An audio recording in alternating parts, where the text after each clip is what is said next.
Les saluda Santiago Mata desde el canal Centro Europa. He venido aquí a este centro comercial que, como ven, está de rebajas. La pregunta de hoy es: ¿cómo se puede reformar la Iglesia? ¿Y qué tiene que ver eso con el sacramento de la confesión? Y les voy a explicar por qué me parece que el sacramento de la confesión es la vía de la reforma de la Iglesia. Para ello me voy a apoyar en las lecturas de hoy, sexto domingo del tiempo ordinario, ciclo A. Estas lecturas hablan de la perfección, de que los mandamientos nos mandan ser perfectos. Y dice San Pablo en la segunda lectura que eso es una sabiduría divina, es decir, no es una sabiduría humana. ¿Por qué traigo esta cuestión de la reforma? Porque ahora se habla mucho de reforma en la Iglesia Católica, con el sínodo. Y hay como dos corrientes. Una corriente que dice que hay que cambiar cosas esenciales para adaptarse a lo que la gente quiere.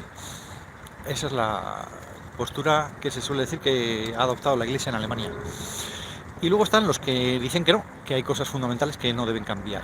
Nos dicen los alemanes, ellos quieren cambiar el celibato, quieren cambiar la moral sexual, quieren cambiar el gobierno de la Iglesia para que manden todos, para que los obispos y los curas ya no manden, todo eso. Adaptarse a lo que a la gente le gusta. Claro, eso es lo que nos dicen hoy las lecturas, que no es así, que es Dios, son sus mandamientos. Incluso Jesucristo dice: os habían dicho, os habían exigido, pero yo os exijo más. Y yo os exijo porque soy Dios. Por lo tanto, está claro que la corriente llamada reformista no tiene la razón, pero ¿qué nos dice Jesucristo? Que es la persona a la que debe reformarse. Y lo que yo añado ahora es: para eso es imprescindible la confesión. Hasta que una persona no se da cuenta de que no puede cambiar por sí misma, de que si no se abandona en Dios no va a mejorar, no va a alcanzar esos fines, no los va a alcanzar. Y entonces, efectivamente, cuando uno se desespera y ve que no alcanza sus objetivos, puede caer en esa de decir: bueno, si yo no puedo cambiar, voy a intentar que cambien los otros, o voy a rebajar las exigencias. ¿Por qué han caído los alemanes en esa desesperación, en esa renuncia a la mejora, en esa renuncia a proponer la santidad, la ley de Dios? ¿Por qué?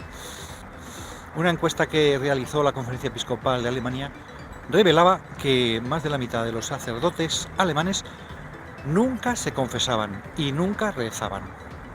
Por lo tanto, si uno confía en sus propias fuerzas, si uno no es consciente de lo que puede y tiene que cambiar, de que necesita a Dios, si uno se fía de sus propias fuerzas, al final acaba cayendo en ese reformismo de cambiar la ley de Dios para adaptarla a mis gustos, a mis capacidades o las capacidades y gustos de la gente que me rodea.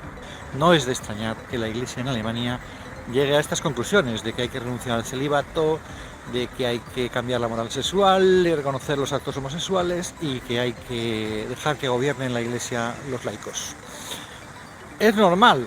¿Y por qué la confesión? ¿De dónde me lo saco? Porque dices, bueno, en realidad lo que Jesucristo dice hoy son tres campos de mejora personal. Por eso dice Jesús: no solo el que mata peca, no os conforméis con no matar. Entonces da tres ámbitos de examen. Primer ámbito, efectivamente, el más fácil de ver: no matar, ¿no? Es decir, la caridad con los demás. Dice: no te conformes con no matar, tienes que amar a los demás, tienes que respetarles, cómo hablas de ellos, etcétera. O sea, es mucho más que no matar. Pero segundo ámbito, caridad contigo mismo, cuida tu propia persona, la pureza de corazón. No se trata solo de no fornicar, de no adulterar, de no irse por ahí, ¿no? No, es que el pecado está dentro del corazón, tus deseos. Pues cuando tú buscas tu propio placer, ya estás pecando, ya estás. Tienes que examinarte de eso. Y tercer ámbito, el amor de Dios, el respeto al nombre de Dios. Ese no solamente es abjurar de la fe, no solamente es adorar a ídolos, sino que si estás olvidándote de Dios, si no estás dedicándole tu corazón, ya estás pecando, ya estás en idolatría, ¿no? Esos tres campos de examen. Bueno, ¿y qué tiene que ver la confesión? Vale, sí, de acuerdo que la perfección está en esas tres cosas, pero ¿por qué la confesión? Pues porque Jesucristo lo dijo a las personas a las que vino a sanar. Lo primero que hacía no era curar el cuerpo, sino al paralítico, ¿no? Hijo mío, tus pecados te son perdonados. por un acto de caridad de aquella mujer que lavó los pies, hija, tus pecados son perdonados. Jesucristo viene a perdonar los pecados. Sin el perdón de los pecados no podemos hacer el bien. Por lo tanto, hasta que el hombre no se da cuenta de que es incapaz por sí mismo de salir del pecado y de buscar y luchar por la perfección, nunca lo va a conseguir. Es quizá lo más fácil, reconocer las propias miserias, las propias incapacidades, la propia debilidad, pero luego hay que reconocerse que estamos ante Dios, reconocer que Dios sí puede, que Dios es el que nos puede sacar de esa debilidad. Y tercero, los demás.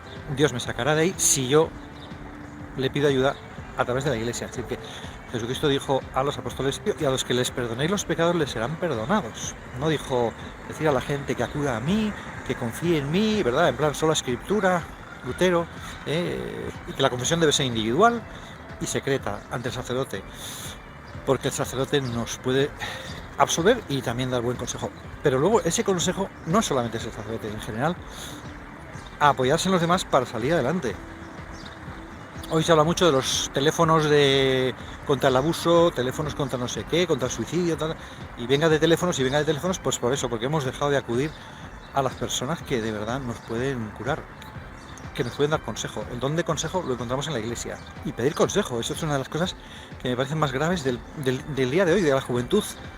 Es consciente hasta cierto punto de sus miserias. Muchos jóvenes con los que yo tengo trato por ser profesor, veo que se sienten miserables, pero muy pocos tienen la humildad de buscar ayuda, consejo entre los mayores, entre los expertos, podemos decir, en la Iglesia también. Pues en definitiva, recapitulo, ¿no?